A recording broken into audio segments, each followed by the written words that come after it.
This disgusting girl was fat like a goddamn innocent boo. Her whole family says she's literally a damaged human being and no man would want her. Until this dude showed up and said, swallow these balls and you will become cute once again. One guy was shouting, what do you mean by that? But this fine shit said that she believes in the boy. She swallowed it once and that's why she's plumpy. Everyone at the party thought this situation was disgusting, but he went straight to the girl and said, here, eat those balls, innocent boo. The McDonald's shareholder was stunned. Should she believe in this guy? While fine shit was telling her to swallow it all. Bro saw her hesitation, so therefore he came to her ear and whispered, are you going to look like a Jigglypuff for the rest of your life? Remembering all the roast she receives on a daily basis, she took the courage and began to gobble it all while everyone was left stunned at the party. When nothing happened for a second, this dude came back to roast her saying she was just a female case. Oh, but that's when a golden aura began to show up from her eyes. Her fat began to redistribute like a real-time BBL and her baby feeders grew exponentially. Seeing herself in the mirror, she couldn't believe she was looking like a K-pop star. Everyone at the party was wide-eyed and now all those ugly high society members were begging to be the next on the swallow list. And this guy with glasses who was roasting her now is begging for pardon but is thrown on the floor like trash. Crazy to think this isn't even our boy's main activity, because when the school's top athlete challenged him to a 100-meter race, everyone thought he'd get destroyed. This baby formula buffet was laughing, saying a trash like him shouldn't even have the right to participate. And it looked that way too, because the moment the gun was shot and the dude ran desperate, our boy stood there, getting mocked while I enjoy the view. Until the moment came and he stepped on the gas and darted like an arrow. Blondie was shocked. The top athlete was left eating smoke and our boy crossed with ease. Bro even farmed some 5 more aura points by just waiting for the guy to get close to the finish line just to grab it in the last moment and destroy the guy's ego. But how can a new student humiliate the province's prodigy? See, this dude had the strongest aura on the continent of Rudo. 500 years of training. Reached the 11th stage at 65, defeated the Demon King and saved the entire continent. Then his most trusted allies stabbed him in the back, and goddammit, why is there always a female trashing this dude's life? I'm giving a pass to him if he becomes a wife beater. But at that moment, it was just suffering. He screamed he'd never forgive them. Then he woke up in the body of Yayamorei Hiroto, a kid born into a prestigious clan but kicked out because his energy connectors were blocked and his body was useless. He has 0 power in this new body. But he has 500 years of fighting knowledge in his head and a desire to make girls pay it back. Back to after the race. A school bully runs into our protagonist and starts messing with him. Osaki, Haru, and Hokuba, from the boxing and fighting club, show up to give him a hard time. He knows the body's original owner was being shaken down by these bullies. They took his money under the excuse that they were protecting him. Hokuba lets Haru handle him, because there's something off about Yayamorei. Hosaki thinks dealing with weaklings like him is easy, and that one punch will do it. But things are different now, and Yayamorei dodges the punch easily. He hits back with a powerful punch to the bully's chin. From a cultivator's point of view, a boxing club captain is just an ordinary guy. Then he throws a huge kick right into his face. The boxing captain gets launched back and hits the floor. The bullies wonder if he's really Yayamorei.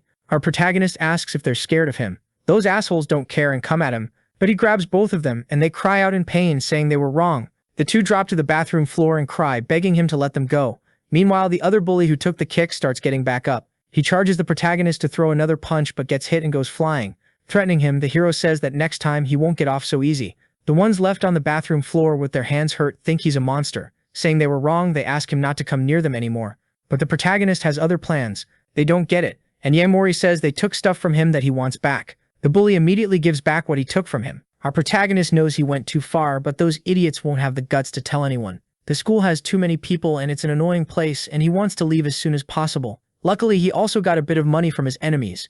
With that amount, he's going to buy raw materials to make low-level talismans. Talismans are items that weak cultivators buy all the time, and even a piece of crap like him can make a few in this state. After making the items, he knows he can sell them and save up a good amount of money. Now he needs to find a suitable place to cultivate and buy medicinal ingredients. 3 weeks passed and there's no sign of the items selling. People in this world look at talismans with a lot of superstition. In the middle of a run down the street, the level 1 cultivator finds an injured dog. Its injuries look serious, and the little animal collapses on the ground from the pain. So he takes the chance to test the talisman's effects on the dog, which looks like it got hit by a car. He restores the animal's health, which had failing organs and physical trauma. In moments, the dog goes back to being healthy and starts barking, all excited. A man tells Shizuru it's just a dog and it doesn't matter if it lives or dies. The young mistress of the Suga family says he thinks that because he's the one who ran the animal over. Annoyed, the madam plans to take the little guy to the vet, until she's shocked to see it in the boy's arms and healthy. Even after being hit, she asks how it's completely healed and if the young man did something to it. Suga saw the animal completely covered in tomato sauce and thought it was a lost cause. Seeing that she's going to a hospital to visit someone, the protagonist finds the perfect chance to show off the talisman, saying he simply used a blue protection talisman. However, Wada thinks he's a lying con artist and says he won't be fooled. He's sure the kid threw the dog into their path to rob them. Even with he tells the young mistress not to believe anything. She asks if the talisman works on people, wondering if it can heal someone in a vegetative state, So the protagonist understands she wants to save the life of someone in a coma. Vegetative states are caused by physical damage to the brain, perfect for his talismans, which use chi to restore the body. Wada doesn't believe a piece of paper will heal her aunt and tells her not to touch the talisman. Our hero explains to the woman that it's simple to use, just hold it in front of the person you want to heal. He offers the big ones for 400,000 yen and the small ones for 200,000. The young master pays 1 million yen to our hero and wants to take everything he has. Wada tells the girl not to buy it because he thinks all of this is insane. However, the cultivator gets annoyed and grabs the man's hand when he tries to stop the sale. He tells him to stop meddling in his business, since the woman already agreed to buy the talisman, saying that if he plans to stand in his way, he'd better back off. After hurting and holding Wada's arm, our hero throws the idiot away, closing the deal with the woman from the Suga family. He hands over an extra yellow protection talisman and a red fire one. He hopes the day never comes when she has to use those specific talismans. Even so, Shizuru thanks him for the freebie and asks the protagonist's name. He introduces himself as Yayamorei Hiroto as he walks away. Wada is sure this guy is a fraud and a con artist, even thinking it's impossible to cure a vegetative state. If there's even the slightest chance, she'll try. She wants to make the woman regain consciousness. Finally, he has money and goes looking for a house. His next step is to find medicinal items to use his cultivation abilities. All of a sudden, the dog finds something weird and starts barking to warn its owner. Our hero notices a mansion with a lot of chi spirit around it, until he spots something strange growing in that mansion's garden. It's a silver heart-shaped grass. In the infirmary, one of the guys who got beat up by the protagonist tells the nurse that he's evil. While getting medical treatment, he says he'll make Yayamorei pay next time. Suga Kenji, the city councilman watching what Sho did, complains about his behavior. He says he embarrassed the family and that falling for a scammer's nonsense will make him a laughingstock. The nurses gossip about the young master who spent a ton of money on talismans and make fun of her. Shao holds the talismans sad and says she wants to try one more time. This is her last attempt to save her mom, and she'll do whatever it takes. The councilman says she's out of her mind and needs to stop these crazy attempts. Seeing her believe in mystical stuff, he thinks her next step is praying to gods. Talking back to her father, she asks what he's going to do to help. She asks how many times he visited her mom while she was unconscious. She blames her father and says he didn't do everything he could have done, and that if he leaves her mom like this, he'll go find another woman and just abandon her like that. Her father gets really angry and threatens to slap her, but he stops himself and holds back. He says his daughter is getting way too mouthy too. He says he's going to call the nurse and pull those tubes out of her. Crying, the daughter says her father can't do that. Holding the talisman, she cries and says she'll never give up on her mom. Suddenly, the talisman kicks in and a blue light starts coming off it. The mother wakes up, puts her hand on her daughter's face, and calls out Shizuru. Sugiyoko, the mother, wakes up and asks if her daughter lost a little weight. The father is completely shocked and runs out to call a doctor. He calls everyone. After all, his wife woke up from the coma. Shocked, the doctors ask if that's true. They rush to take his wife in for tests. The doctor says that after a year and a half in a coma, she might be able to return to normal life. Suga figures it must be thanks to the blue talisman. He's sure it worked, and the doctors think it's impossible and don't believe it. The father thinks it's a miracle, and the doctor tells them to call Professor Suzuki. Wada wonders if the man who sold the talisman was some kind of heavenly being. Yoko hugs Shizuru, apologizing for making her suffer, but her daughter is happy she woke up. Certain that God exists, she wants to find the man again to thank him. Meanwhile, he's finished the first step to return to the Ryu continent, which is finishing the move into his new house. He'll never forgive the people who betrayed him in his past life. Before that, he needs to reach the 11th level of cultivation and get spirit sources and materials. He knows the day of revenge is coming, and they'll pay the price soon. At this rate, his energy will run out, because in this world, spiritual energy is weak. To get past that, he needs to find an item overflowing with Cheb spirit energy. He assumes only spiritual springs or rare artifacts would be enough, but thinking that silver hearts are growing there in the garden, he gets excited. After all, silver heart grass is an A-rank spiritual material. Different from regular herbs, spiritual materials are used to refine pills that raise a cultivator's stage. If you refine a Juki pill using silver heart fruits, you can reach the second stage, but if he's careless, it'll be a headache. The materials for a Juki pill cost a fortune. He thought he was selling talismans quietly, but it looks like he stirred up trouble. Some guys have been following him since the third day he started his business. Our hero wants to see what these trash guys will do once they get closer. All of a sudden, a girl shows up and recognizes our hero at the worst possible time. She noticed Yayamorei hasn't been going to campus and asks what he's doing there. She remembers he was kicked out of the clan because his body was weak, and that he doesn't even have time to study. Our protagonist knows she was the only classmate who stood up for the previous owner of this body. She hands him money so he can go back to studying with her.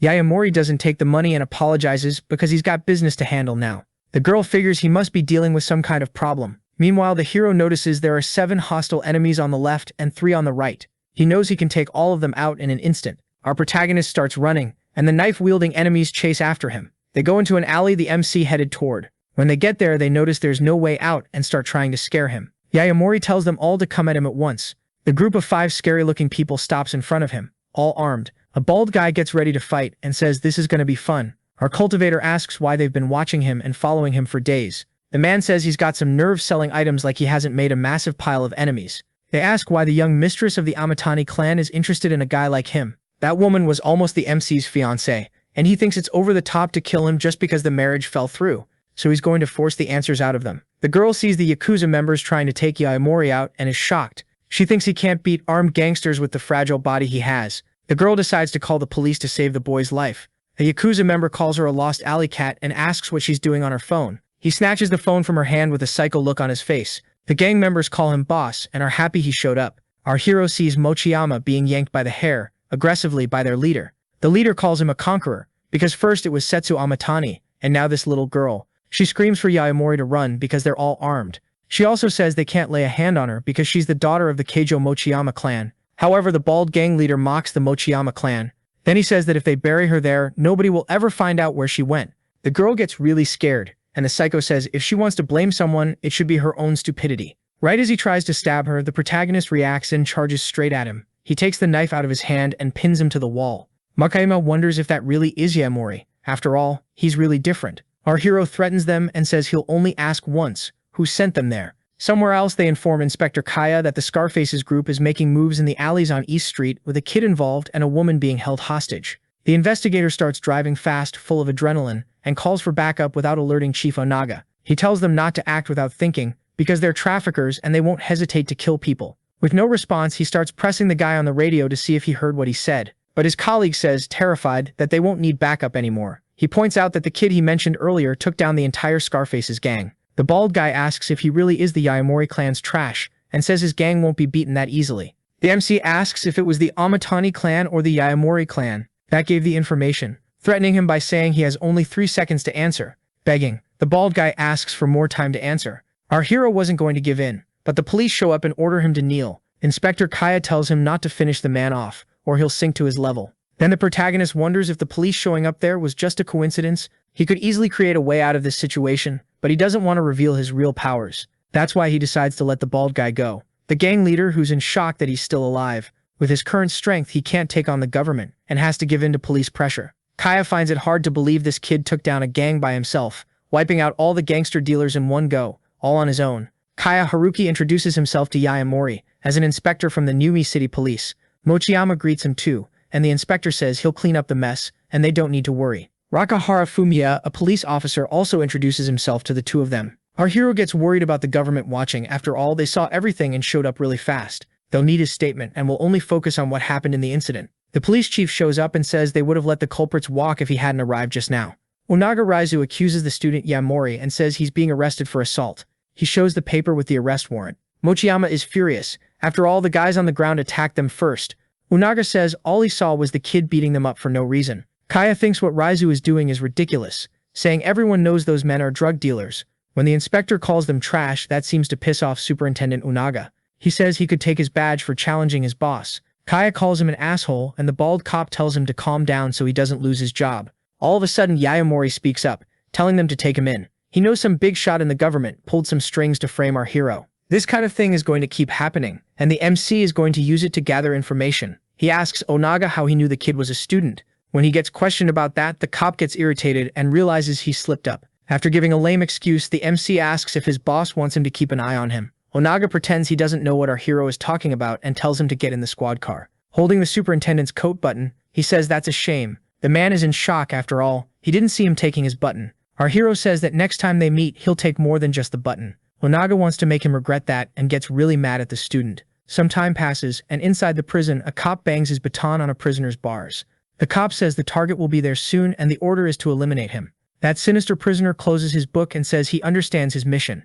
Our MC arrives at the prison with the guards escorting him and starts checking the place out. When the bars close, he feels like they're planning to attack him. He finds it interesting and wonders if the guy sharing the cell with him is the brains behind the plan. For a long time, that man had a personal rule. He didn't want to beat up a weak kid like him. But this time he got hired, so there's nothing he can do. Our hero asks if he's just another lackey. Yayamorei felt a burning sensation the moment he walked into this place. He might be weak right now, but he can feel exactly what's coming off Funaki. He sees a really strong aura of spiritual IQ around him. Like a madman, the enemy says he's going to send the MC to another world in seconds. He charges at him with everything, wrapped in spiritual energy. But when he goes in for the attack, the MC disappears. He reappears right in front of him and shoves his hand into Funaki's face. He says he's confused because the only weak person in this room is him. The moment he says that, Yayamorei slams his body into the floor hard. But he's caught off guard when the villain grabs his leg tight and gets up, throwing the protagonist away. Still, the hero manages to brace himself against the wall and doesn't take damage from it. Funaki underestimated him and is going to make our hero go through a lot of pain.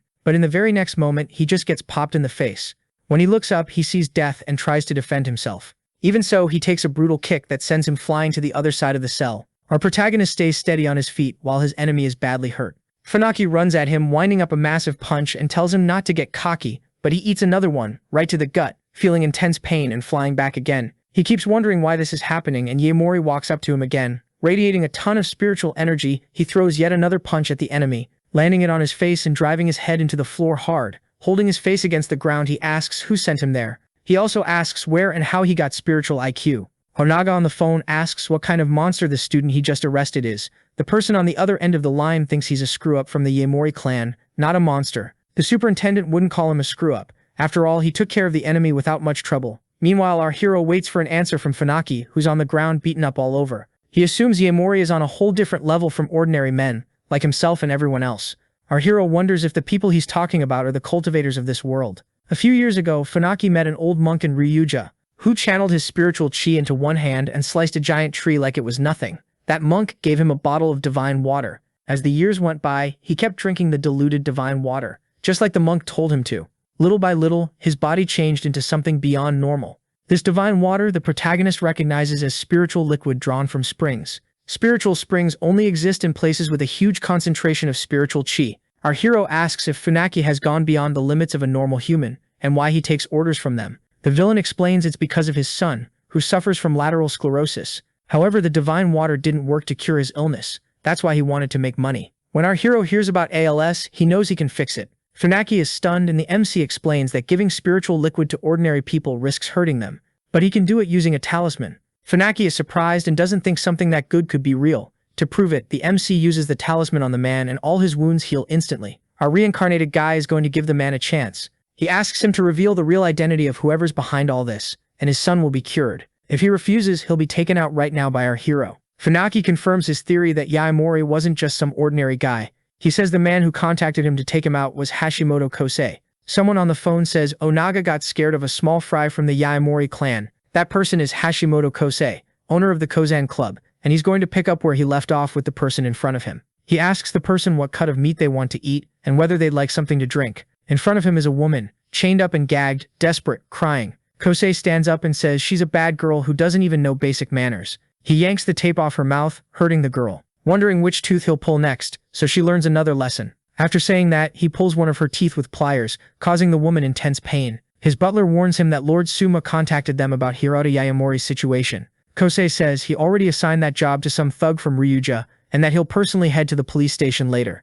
Either way, he knows that man is destined to become a corpse. Meanwhile, in the cell, Funaki hands over a pendant in exchange for Hiroto's talisman. He sees that in the middle of the cross pendant there's condensed spiritual liquid. He knows that if he uses that liquid on Silverheart grass, it'll produce fruit immediately. Taking the pendant, the MC thanks Funaki for the gift. He warns that from now on, Hashimoto is going to come after our protagonist. And nobody that man sets his sights on gets a decent ending.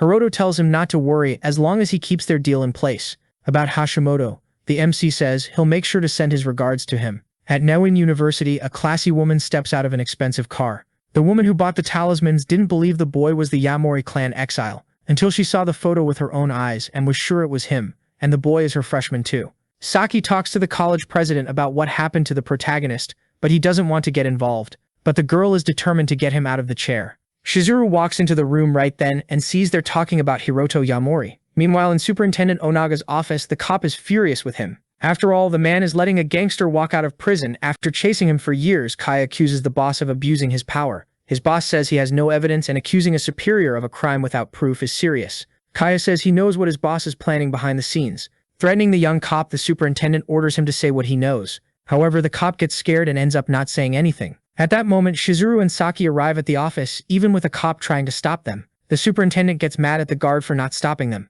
He wonders who they even are since Hiroto didn't seem to have any real backing. He says the girl's friend is suspected of theft and assault and can't be released until trial. Kaya says that's ridiculous, since he wasn't suspected of any of that. The chief says he can't leak information since he's the superintendent. Saki asks why the Yakuza members aren't there. Unaga says he doesn't have to explain anything to them, and he can arrest them for obstructing justice.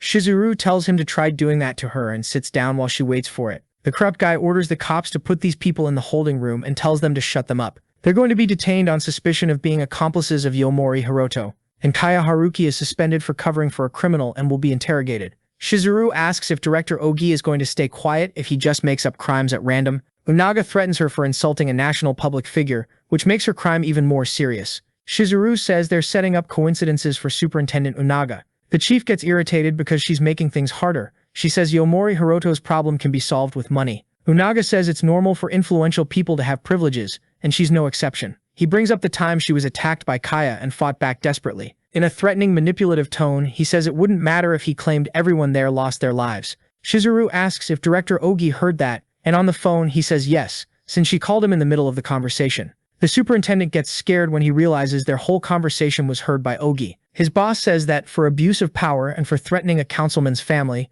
Onaga Raizo is going to be suspended. When she asked if she should introduce herself again, Onaga realized Shizuru is from the councilman's family. Meanwhile, in prison, the MC grabs the pendant with spiritual liquid. Seeing the amount is low, he knows he'll only be able to use the liquid once. He notices someone has arrived at the cell and stays alert. Realizing it's Shizuru, he gets excited to see Hiroto again. Meanwhile, the rich guy smashes everything and says everyone is useless. One is at death's door and the other is rotting in a cell, so they're useless. If the Ama clan's directive isn't carried out, his head will be on a guillotine too. The bodyguard asks Lord Akimasa what he'll do now. To prove his loyalty to the Ama clan, he asks him to bring the boy back alive and says he'll wear his best outfit. He decides he'll get rid of this trash with his own hands. Our hero spent all his money on materials and is completely broke, so he uses his materials to refine the clumped spiritual chi pill. He takes the pill. It's a rough method that leaves the chi condensed and impure, but it'll be useful in this world. With that, he finally reaches level 2 of spiritual chi cultivation. Over the years, he used the cloud shadow method to evolve. At the speed he's at now, not even bullets can hit our protagonist. He used up all the spiritual fluid he got to advance further in the future. He'll need more mana-rich materials. According to Funaki, there are spiritual sources in Ryuda, but taking a normal route will be dangerous, and he's going to talk to the local influential contact Funaki gave him. The costs come to 2 million yen, and in his current account, he's got a laughable amount. On TV, he sees an ad for a miracle syringe that makes you look younger. It got popular, and each dose costs a lot of money. Our hero realizes the women in this world are obsessed with youth and sees a chance to make money off that. 5 hours earlier, he was having dinner with Shizuru and can't believe she's Councilman Suga's daughter. That's why she had a direct connection to the superintendent. Suga said he had a favor to ask the MC. That's why he invited him to dinner. He asked if he was familiar with the Sugo building. Our hero knows it for housing the biggest cosmetics headquarters in the city of Numi. Shizuru says her family owns the whole place. The next night, she's going to host a gala event to celebrate the recovery of her mother, and she invites Hiroto to attend too. Back in the present, at the Sugao building, the gala starts at the top. Our MC knows that in his current state, he can't craft spiritual pills, only refine elixirs, so he's going to make some good money doing this low-level cosmetic. The opportunity is right in front of him when he sees the rich women at the party. Shizuru's uncles say that a woman in her 30s isn't young anymore and should just settle down, saying that if she doesn't get married soon, she'll end up just like her older sister Masami. The uncle tells Masami that because she was selfish when she was young, she can't contribute to the clan now that she's old. He also says she was unlucky, and she has nothing to say back to that. Shizuru and her mom tell the man to shut up. After all, Masami was the one who raised him after grandma left. Shiro says he's only saying it for everyone's sake and that they need to find Shiro a husband as soon as possible. He suggests she marry someone from the Ocho clan to avoid friction with them.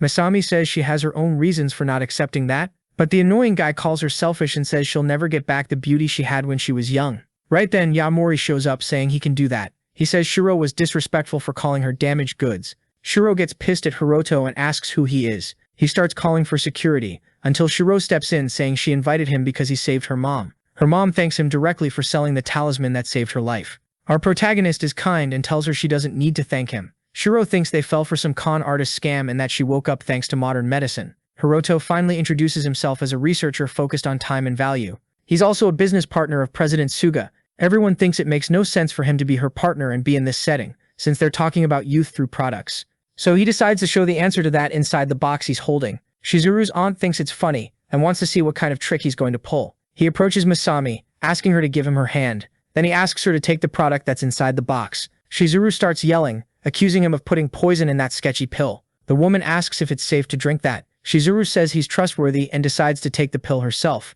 Her mom decides to join in too, since the man saved her life. The businessmen say there's no such thing as an elixir of youth in real life. Our hero whispers in Masami's ear, asking if she doesn't want to feel young again. She cries after all the men call her old and insult her for her age. Determined, she takes the pill with confidence and swallows it. The Suga family uncles can't believe she actually did it. Seeing that nothing happened, they think it was poison or just a scam. Shiro points his finger, all smug, saying he knew it was a scam, until all of a sudden Masami's hair and skin start to change, completely transforming into a younger version of herself. That leaves all the partners and family members in total shock. The rich older women ask him to name a price and offer him insane amounts of money. They start offering more and more like it's an auction. The family knows that if they get the rights to it, they'll dominate the cosmetics industry again. But the company goes under, and the uncle tells the woman to be quiet, since his plan to become a billionaire is totally set now. The Kozen group offers 4 million for the rights to the product. Then the Rinkyo group offers 20 million. Shiryu says he's Shizuru's guest, and that this isn't an auction.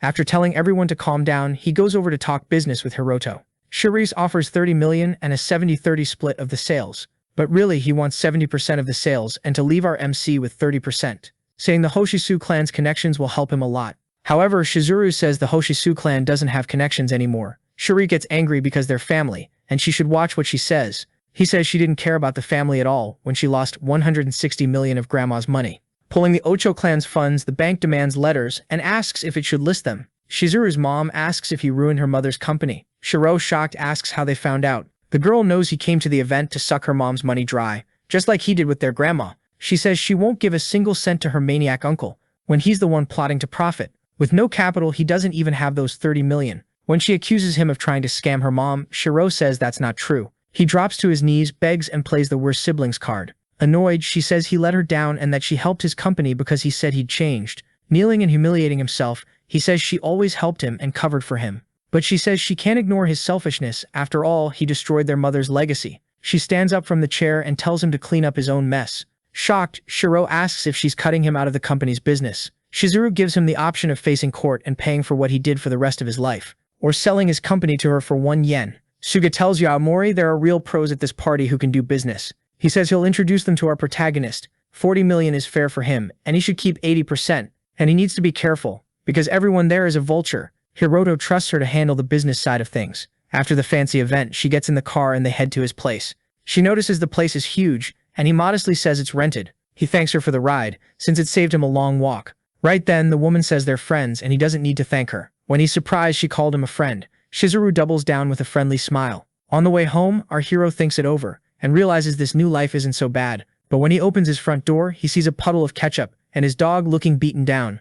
The moment he arrived, the thug Kusei sent called him and warned him he was coming with a woman. Kusei thinks that's perfect, and orders them to capture the woman. He figures if he gets a taste of despair, Lord Suma will be satisfied. He hopes he likes the present they left.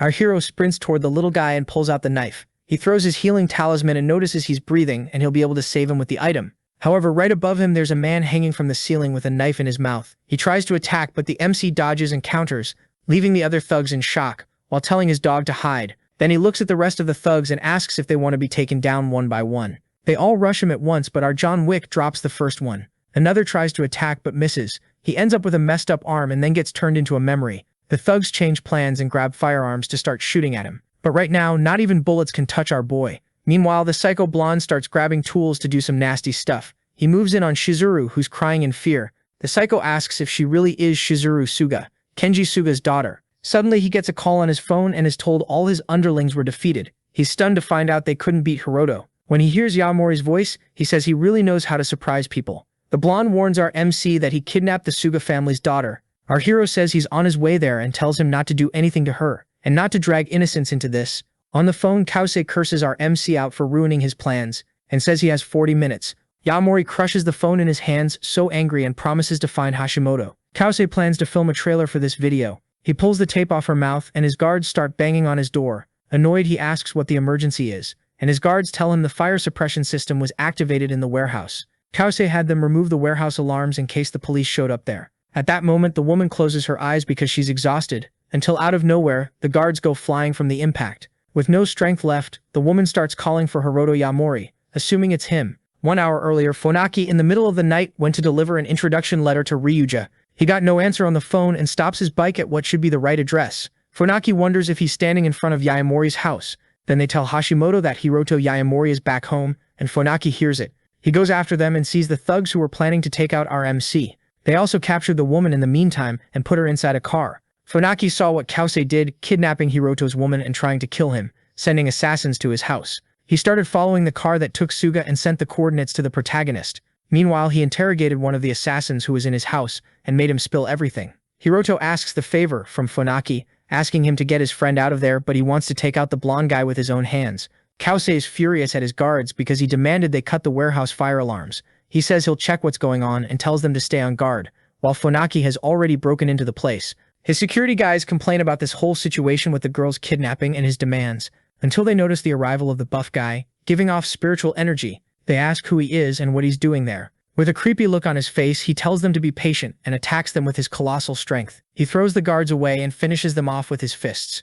Reaching the room where Suga is, and with her thinking it was Hiroto, Funaki knows Yayamori owes him one, and the man takes the woman away from the place, getting out of there as fast as he can with the woman over his shoulders, before they realize what he's doing. The car is in the garden behind the door in front of him, and he knows they'll check the security system soon, until all of a sudden he gets hit by a projectile shot in the leg, and falls to the ground, dropping the woman. Kause says his shooting accuracy hasn't dropped one bit, and that the shot was brilliant. Funaki wonders why they came back so fast and how he got caught like this already. Hashimoto says the guy had a lot of nerve showing up like that at his mansion. The buff guy and Kause haven't seen each other in a long time, and they bring that up. Kause thinks today is great because everyone came there to be punished by him. That makes him tremble with excitement at the situation. Funaki thinks he's mistaken and that he won't be saying that after getting taken out by him. Meanwhile, outside, our hero arrives, and the guards notice his presence. He shows up imposing, giving off a red aura from how angry he is.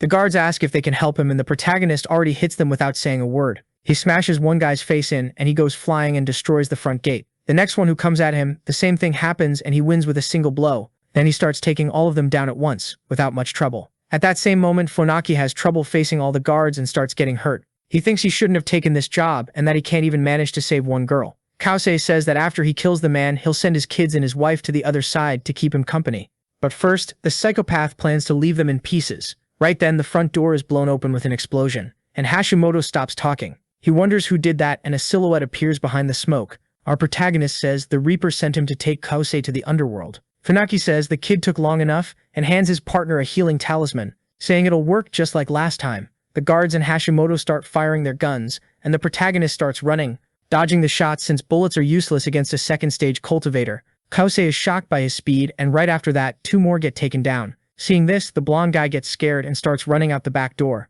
Hashimoto didn't expect that and wants to run too, because he moves like a martial arts clan member. Desperate, he starts mashing the elevator button so it'll come fast and he can escape. The elevator doesn't come, and one of his guards gets thrown against the door, leaving the blonde guy in shock, telling Hiroto to calm down, hinting that the one who wants him eliminated is Lord Ima and that Kause is protected by him. Our hero has never heard of him and says the blonde guy is going to wish he wasn't alive from how much he's going to suffer. Terrified, Hashimoto lets slip that Elder Joe wants him dead for getting involved with the Amatani clan's daughter. The MC searches his memories, but he didn't have any with Setsu Amatani, so he thinks it might have been a setup. Kause says only the Amatani clan could have set all this up and tries to convince Hiroto to let him go, saying Setsu and the Amatani clan are very powerful and experienced. Kause says that if he lets him go, he'll speak well of him, and that he'll realize the value of that later. Hiroto thinks he's worth nothing, and throws a brutal punch into his face. That drives him into the ground and then drags him from the massive impact. Breaking down the door to the place, our hero finds the women he kidnapped, picking up a knife and walking toward them. But he frees all of them from the restraints that were holding them, saying they're going to explain his value to him themselves. He throws the knife on the floor in front of them and says that the women can decide what they're going to do with him.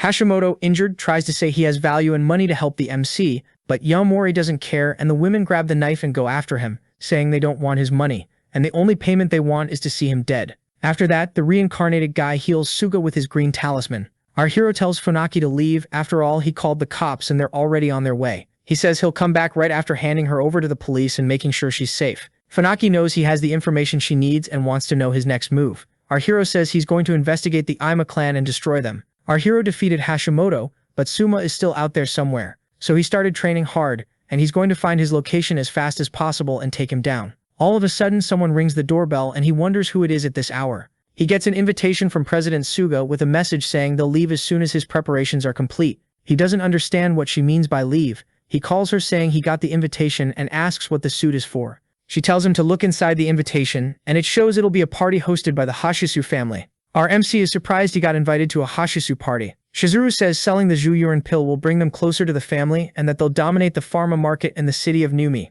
On top of that, it looks like his ex-fiancée will be at the event. He realizes it's Setsu, the young mistress of the Atani clan. So he puts on the suit and goes to the Hashisu family party. He notices Mr. Pierce and Akai Taro, who are part of the Kentaka group, the big shots in the city's business world. Our MC asks if they also want to get close to the Hashisu tonight. Even though he was born into a prestigious family, he has no idea just how huge they are. People came to this party desperate to make connections for business. At that moment, the head of the Hashisu family arrives, Amatani Setsu. Our reincarnated guy notices there's spiritual chi around her. He wonders if she's the original owner of Hiroto's ex-fiancée's body. Hashisu Nana, the family leader, is next to Setsu, and the MC suspects she's reincarnated too. He wonders if she's a cultivator, and if she has unique cultivation methods in this world too. He figures she must be really confident, after all. She's not hiding her chi. If it's her, she must know about Soma, and he'll ask later. Shizuru goes to talk to her aunt and compliments her looks, saying she looks great. Nana asks how her mother is. After all, she heard she woke up from the coma and seems to be doing well. Shizuru thanks her for the concern, and Suga says she's recovering little by little. She says she bought the Zuyan pill for her mother, and shows them the latest model in her hand. She pitches it, saying it keeps you beautiful forever, and Nana has heard the rumors about the pill. People find out it's the last pill available, and that the price is insane. Nana notices the quality is good and that's why it's called the pinnacle of spiritual pills, and it's not for sale anywhere else. She asks who refined the pill, and Hiroto introduces his friend and partner. When Setsu hears the name Hiroto Yayamorei, she's shocked. Nana is surprised because she knew him when he was a kid, and now he's grown a lot and become a man. She says the Yayamorei clan has no eye for talent. After all, the boy refined the pill at such a young age. Setsu frowns and says his skills won't be useful to this family, because with their status, what they want is cultivation techniques. Just like the MC expected, a prestigious family has already mastered mana cultivation methods, even if they're awful compared to his world. Nana asks who his master is, making our hero remember a red-haired woman. But he says it's just a hobby, and he doesn't have a master. And when he's about to say more, he's interrupted by a man who comes over to talk to his aunt Nana. No one knows who he is, but they explain he's a partner of the Suma family, and was at Keiju's party last year. Nana is happy he came and calls this man Joe. Our protagonist stays alert, because he remembers what his enemy said. The guy says Setsu will be mad at him if he did something wrong at Nana's birthday.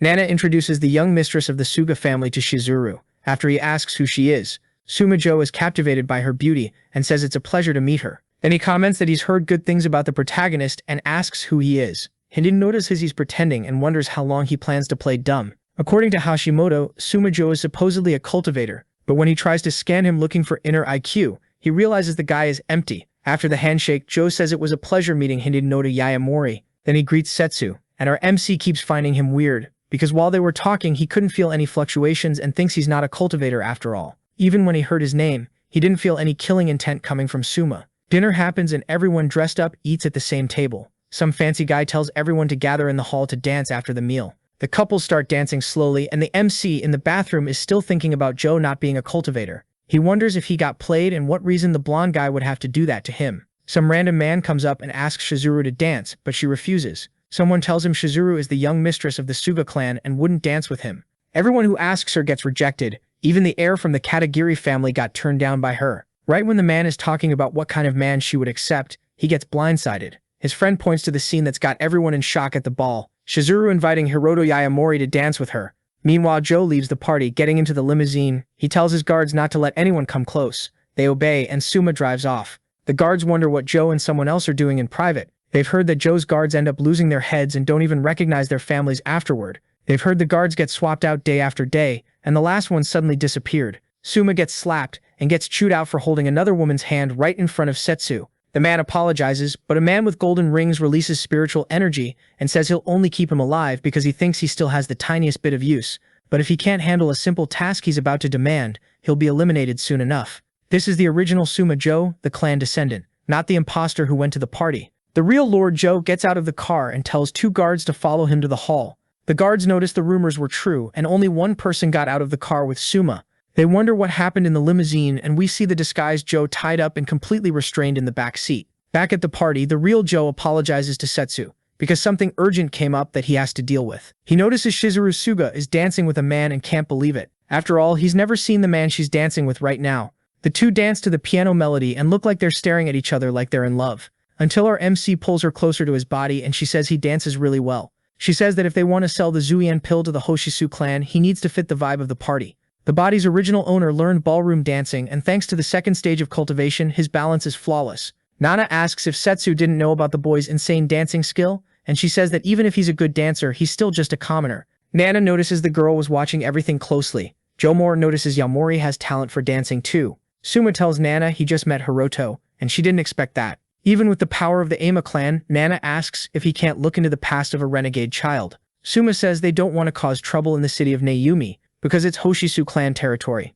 Nana thinks the means don't matter. After all, Hiroto's aptitude for alchemy is extraordinary. She just wants to tie his potential to the clan's future. She doesn't want to leave him running loose in the world any longer. Suma thinks Nana is threatening him, and that if Setsu weren't there, he would have gotten rid of her a long time ago, and he thinks about what to do with the trash that is Hiroto Yayamorei. The guests start gossiping about the MC annoying the protagonist's ex-wife, who says she's leaving. At that moment, she walks up to Yayamorei and says she knows exactly what he's thinking. And like she's the last cookie in the box, she blurts out that getting close to her is pointless. Our protagonist wonders what the blue-haired girl is talking about.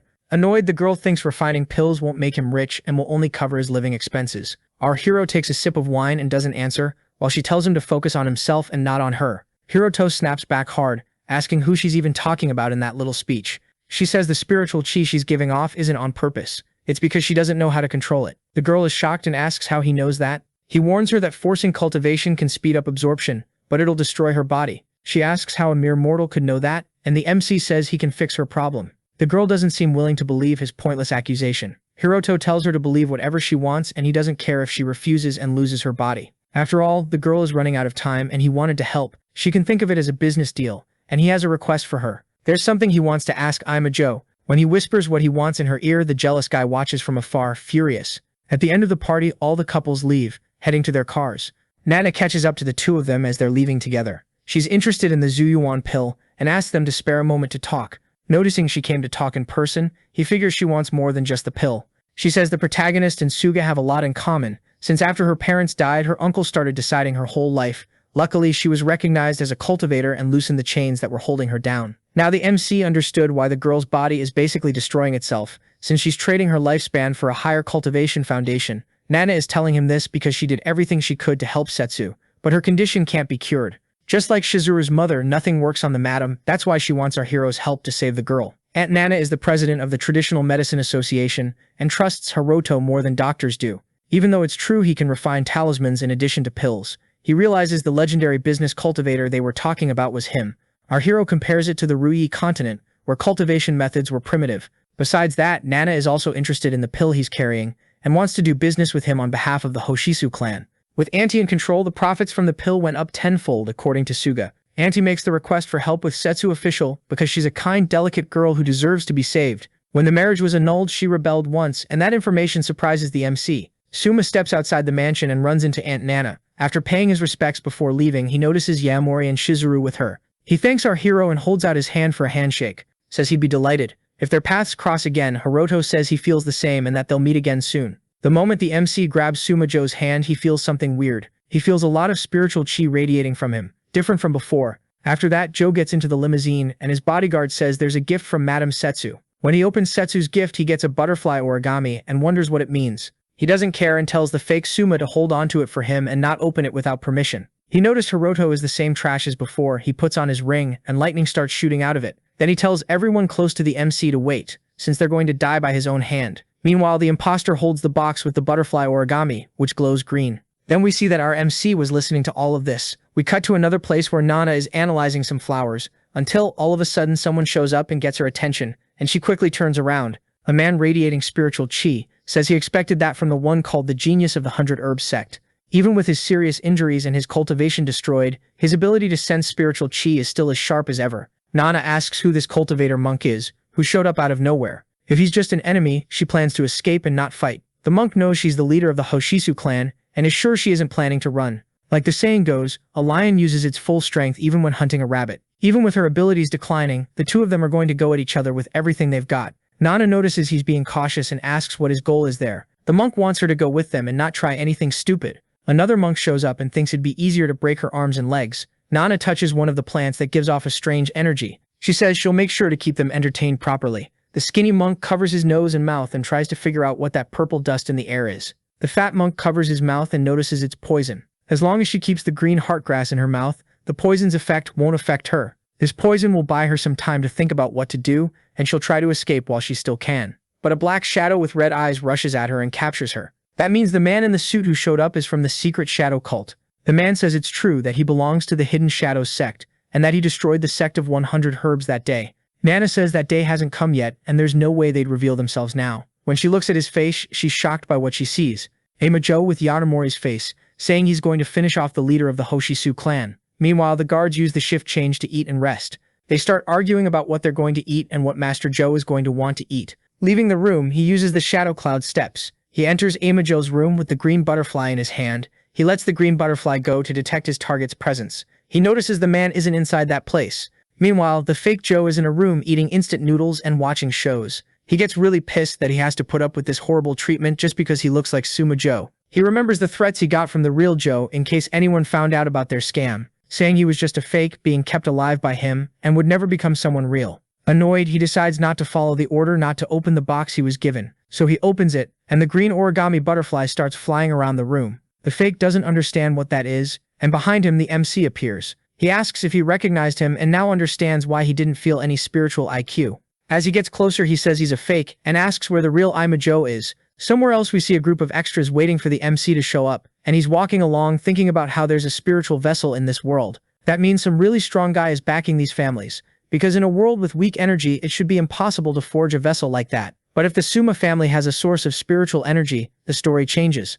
As soon as he solves this problem, he'll look for Ryuja's source as fast as possible and level up. The thugs corner him and say he made them wait too long. They say someone paid them a lot of money to see him taken down, and that they want to mess with him a bit before that. But when the MC gives them a hard stare, the guys are already shaking. Their leader tells the others to go at him, and they all start running toward Hiroto, weapons in hand. The gang leader thinks it's impossible for them to lose. After all, he brought his best and most skilled men for the job. In an instant, all of them get thrown back by the impact of our hero's strike, leaving their boss stunned by his abyssal strength. Our MC throws a punch with aura in his hand, and sends another enemy flying and in a lot of pain. The leader thinks this is impossible, and wonders if he's even human. Our hero asks who ordered them to attack him. Meanwhile, at Nana Hashisu's house, the girl Setsu investigates the crime scene with her guards. One of them shows the rooftop cameras around 1 a.m., when 2 monks showed up to attack her. The recording ends there when they're breaking into the house through the roof, and they believe Nana was kidnapped. There were 3 criminals, and one of them got a perfect image of the man's face. They say he was at the party that day and that it's Yayamorei Hiroto, and Setsu can't believe it. She grabs her car and her phone with the clip of the video where he appears and heads to a house. Someone gave her the address, and she went there, to the place she was told. Standing in front of the house, furious at Yayamorei, she's not going to let it slide. That he went after her relative. A man with a broken arm asks if she has business to settle with Hiroto. Angry that these people kidnapped her aunt, she tells the subordinate to take her to him. Her subordinate says he's inside the mansion right now and points the way for her. She sees several subordinates, all injured, and wonders if they're commoners or not. She notices another butler, all beat up, handing water to our protagonist, until he notices Setsu's presence, and she arrives furious, yelling at the MC, accusing him and demanding that his lackeys free her aunt, and that if he does, she'll let this incident slide. Our hero has no idea what she's talking about, lackeys and about her aunt. Furious, she points a finger at him, accusing him of kidnapping her aunt. Hiroto didn't know Nana had been kidnapped and doesn't understand why Setsu suspects him. She tells him to stop playing dumb. After all, she has proof, and he didn't expect it, but he was caught on the house cameras. He knows the man in the video used a spiritual vessel and transformed his face to kidnap Aunt Nana. Setsu powers up her body and tells him to give her aunt back right now or she'll use her cultivator strength against him. Our MC says he wasn't there and asks his new subordinate to confirm it. When she asks the subordinate's version, they say they stayed by his side all night. Then she asks how his face shows up clearly in the footage if he spent the night there. Our hero shows a video from a different location, with Suma Joe's face sitting there, sad but it's a fake. In the video, Yasuhiro Yosa explains he's Suma Joe's double, and was normally his guard, but at that party he became his stand-in. He admits he uses a ring to take on other people's faces and only reveals himself in limited places. Setsu is shocked that he has the power to change faces. Our MC explains he has a spiritual vessel with that transformation function. She's blown away that Suma has a spiritual vessel, an item passed down generation to generation in noble families. Joe tried to piss her off by kidnapping Nana with his face, and that way he could pin the crime on him easily, and then get rid of him to have Setsu. She plans to go after Suma and frame him, but the MC warns that her aunt will be in danger if she does that. Annoyed, she asks him what she's supposed to do, just watch quietly and do nothing. Our hero knows a way to use his scheme against Joe himself, and he's going to make him dig his own grave. Meanwhile, we see Lord Suma using his abilities to drain people's life energy. He thinks these commoners are boring to absorb and keeps getting stronger. The fat monk says normal humans aren't ready for the side effects of his training. If he drains the members of the 100 Herb sect, he'll be able to fully master the art of shadows. If he reaches cultivation level 1, he'll earn a position with the elder of the Ama family. If that happens, he'll recommend the monk to his master in the Zen sect. The monk thanks him because it would be an honor, and the skinny monk says Kosaka captured Yayamorei last night and they ask what to do with him. Suma says to make sure he's taken to Kogen Temple and that they shouldn't kill him yet. After ripping out his own tongue, he'll let Yuki finish him off. At Kogen Temple, a man tells the lackeys to keep quiet because they have orders to look after the artifacts there. A guard says they're tired of hiding behind the authorities like cowards. Then Boss Joe shows up, and everyone pretends they weren't talking about him and greets him. Thinking he's there for an inspection, they ask him to look everything over carefully. He tells Harigaya to make everyone throw their communicators away when they leave the temple. After getting the order, Harigaya is shocked. After all, Lord Joe called him by name, and that never happens. The guards at the temple pull up with a van and say to take Yayamorei to Suma, and a masked person tells him not to do anything stupid. When Hiroto arrives at the temple, the white-haired man is happy they're meeting again. Our MC asks Ima what exactly he's planning. In response, he says he didn't expect this day to come, since there was trust at the private party. With a twisted look, he calls Yayamorei a worthless bug for daring to talk to Yuki in front of him, saying his biggest mistake was working for Hashimoto, and that he should have taken Hiroto out himself. Hashimoto worked for him, and Yayamorei wants to understand why he's going this far because of him. Suma's reason is obvious. He's Yuki's ex-fiancé, and it eats at the man. After all, she's perfect and was born to be his and no one else's. Our hero is shocked that this is why he's being hunted. Joe says killing him would be a waste right now, and a bug like him wouldn't understand that because he'll never experience a divine act. Seeing the spiritual aura around him, the MC thinks he's trying to summon a powerful ability. Nana Hoshisu's life force is really powerful, even if she and her technique were useless when she was alive. If you absorb her shadow, you'll become a cultivator, and then you can be called a deity. Our hero asks if it would be better for the Lord to get rid of him now. Then Joe thinks Yuki wants to get rid of him more than anything right now, and he purposely left the recording of Nana's kidnapping, which means the one who kidnapped her and took her out was him, and he says that while reshaping his face into Hiroto's. Our hero understands Joe's plan, that he's using his face, and says it loud and clear. Suma doesn't get it, until the guard in a mask and cap takes off the disguise, revealing it's Yuki Setsu, saying she heard everything loud and clear, and now knows the truth about her aunt's kidnapping, leaving him in shock after all. The blue-haired girl wasn't supposed to be there hearing all of it. He pretends his aunt is fine and alive, and that everything he said was a joke, just to scare her. Yuki doesn't care about his excuses and demands they bring her aunt back, as she releases spiritual aura. Otherwise, he and the Ama family are going to pay dearly for what they did. He says Yayamorei used him, and the MC replies that he confessed everything on his own, which means he's a complete idiot, and Joe is stunned that his plan got exposed. Yuki already talked to the Hoshikawa family and says he can step back, since this isn't a situation for normal people like him. Suma warns that he's a cultivator too, and orders his monk to attack him, because he got confident in front of Yuki. The girl steps in front of Hiroto and says she won't allow them to attack him, putting herself in front of him. The two monks start channeling energy, and Suma tells Yuki to listen carefully to what he's about to say, saying that if she gets between the two of them, he'll make a phone call and end her aunt's life, since she's in his hands. He tells her to choose between Yayamorei's life or her aunt's. Hiroto tells Setsu not to worry. After all, her aunt Nana has already been rescued and is safe. Suma is shocked. He got past all the guards and rescued the woman, which should have been impossible. Watching the footage of her being rescued, he can't believe this is happening.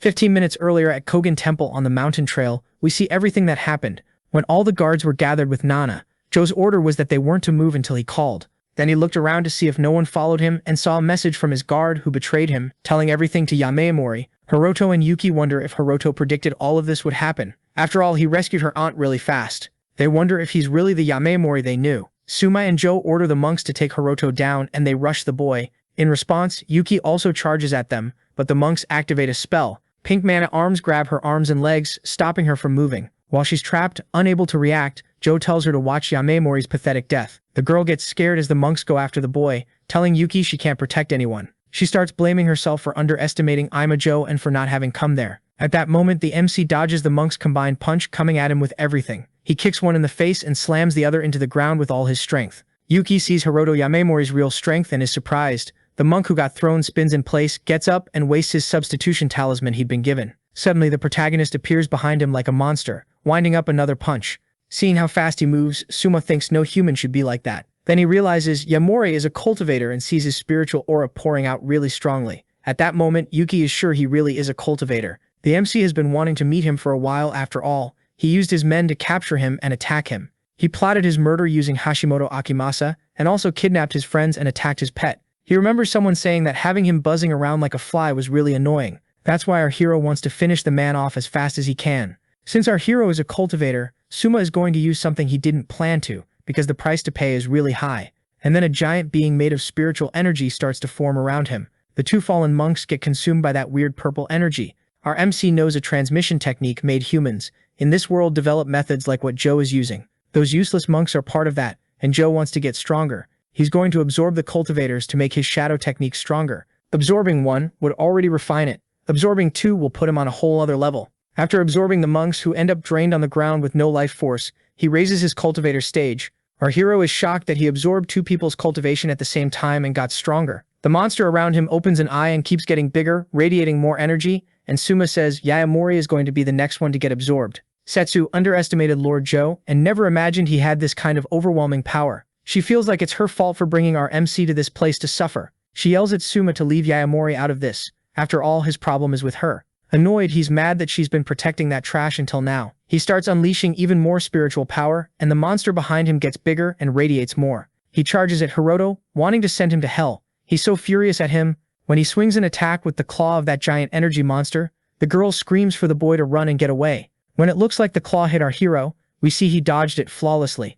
He stops next to Setsu and releases even more spiritual energy, creating protection for both of them. With pink spiritual chi around his hand, the enemy gets pissed that he dodged his strike. Our hero activates Cultivation Stage 1, and a blue aura appears around him, managing to suppress the villain's aura. He says his technique wasn't anything impressive. Setsu notices he's stronger than Lord Ima, and the pressure in the air weighs on her because of his energy. Our MC shoots in at the target and kicks him in the chest, channeling energy which makes the hit stronger. Wounded and furious, he has his spiritual chi monster attack him. The creature formed from his spiritual chi rushes at Hiroto, with everything it's got, huge and overwhelming. The villain yells at him as he attacks, trying to wipe him out once and for all. A blast of pink energy comes at our hero, and he reacts by creating a shield with his spiritual chi. Joe sees him using stage 2 to defend himself, and calls him a failure, who's going to get absorbed by his shadow technique. Our hero holds his arms out to block the blow from his manic enemy. After getting through the attack, he rushes him with a punch and says the shadow technique is pointless when it's put up against absolute power. Our protagonist slams the ground with a massive energy-wrapped punch, and the ground starts cracking. He says he's got Lord Suma, and pulls a one-eyed pink energy creature out of the ground. He knows the shadow technique uses parasites that feed on the host's energy, and he managed to capture the parasite. He crushes it in his hand, and by doing that weakens the villain, who loses his shadow technique and feels pain. Outraged on the ground, the villain keeps wondering how he took down a noble. He yells at him not to think he defeated a descendant of the Amiya family, and that his grandpa is still alive. If Hiroto takes out Joe, the Hidden Shadow sect will send assassins to kill him. Our protagonist notices there are cultivator sects in this world too, including the Hidden Shadow sect. In a frenzy, the villain asks if Yayamorei knows what that means, and says he's nothing but a worthless pig. Hiroto walks toward him without saying anything, while he screams that if he kills him, he'll bring disaster on his own life.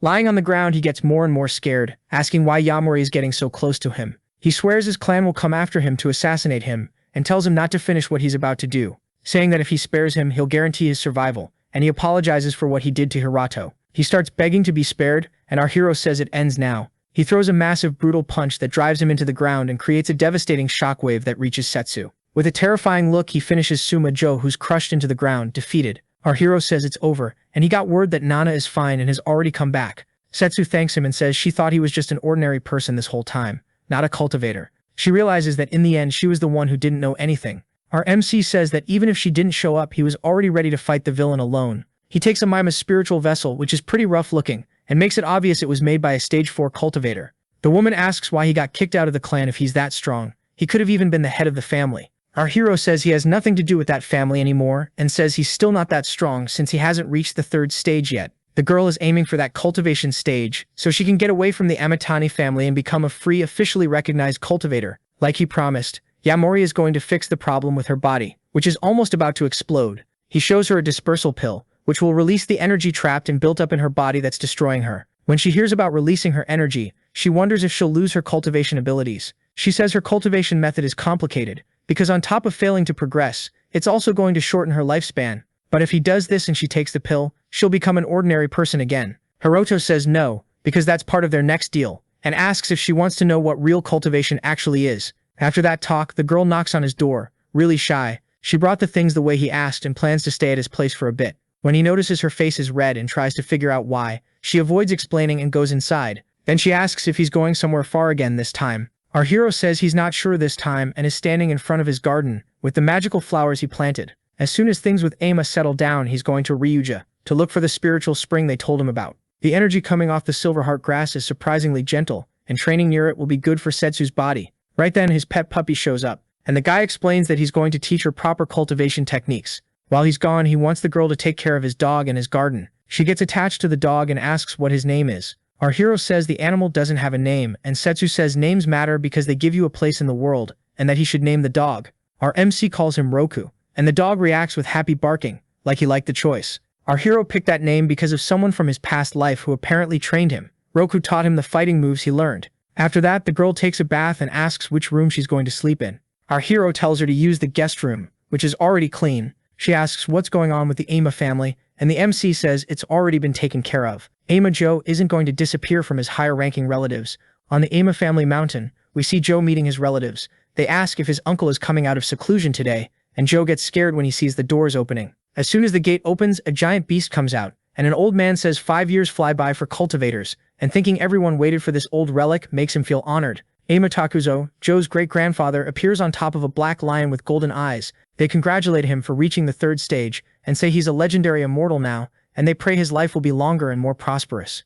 The elder laughs and agrees with them, then he tells Joe to come closer. He asks what happened with the family outcast Yayamorei. Joe explains that he's useless and ordinary, and that he couldn't deal with Hiroto in the end. His great-grandfather, the elder, gets furious that he couldn't handle the boy. The elder says someone from the Suma Clan can't say things like that, and that, favoritism or not, he can still be thrown away. If he can't do this mission, Joko will do it himself. Oka, Joko, and Tairo Chikage are ordered by the elder to go to the city of Noemi. If the two of them find out what Joko knows, that'll be for the best. In the middle of all that, Setsu wakes up at 5 in the morning to cultivate and complains, because she didn't even wake up that early to go to the spa. Rudo explains that at 5 in the morning, spiritual chi is more abundant, and cultivating immortality gives you double the results. He tells her to drink a liquid from a mug before she starts cultivating. The girl drinks it and feels a green aura around her body and asks what that was that just happened to her. Hiroto explains it's a simplified version of the gathering pill. The pill would be way too harsh for her right now, and for her body. She needs gentle spiritual energy. This gentle mix of turmeric and parsley along with what's inside the pill is perfect for her.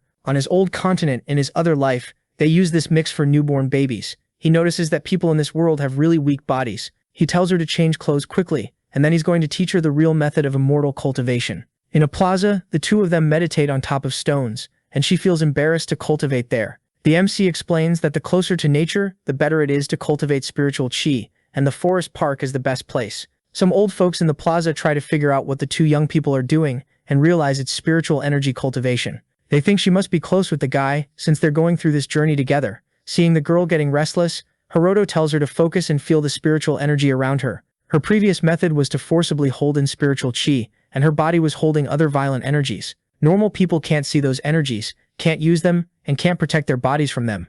But she broke the mechanism on her own. Cultivating spiritual chi leads to purification, extracting the purest part and nourishing your body with it. And purification efficiency is the biggest difference between her method and his. Her spiritual chi usage rate is 40%. With his method you use 100% of the energy. Guiding energy into the body requires spiritual power, and it's in the forehead, called the platform, and she has to work to empty her mind. As soon as she empties it and feels that platform, she has to guide it. Setsu squeezes her eyes shut and tries to focus on emptying her mind. She tries to empty it and figure out where that platform is in her mind, full of spiritual energy. She can't feel her spiritual chi, because her mind is haunted by the image of her oppressive father. The old folks think something's wrong with the girl, since she's sweating so much. Sweating from all the effort, the girl can't see her spiritual energy, and our hero gently touches his fingers to her forehead. Our MC helps her and tells her to close her eyes and try to feel it again. Borrowing his spiritual power, she tries hard to feel her spiritual chi. The girl strains while he sends energy into her, and the old couple thinks the scene is really cute. Finally, she can see inside her body with spiritual energy flowing through it. She thinks it's beautiful seeing spiritual chi right in front of her.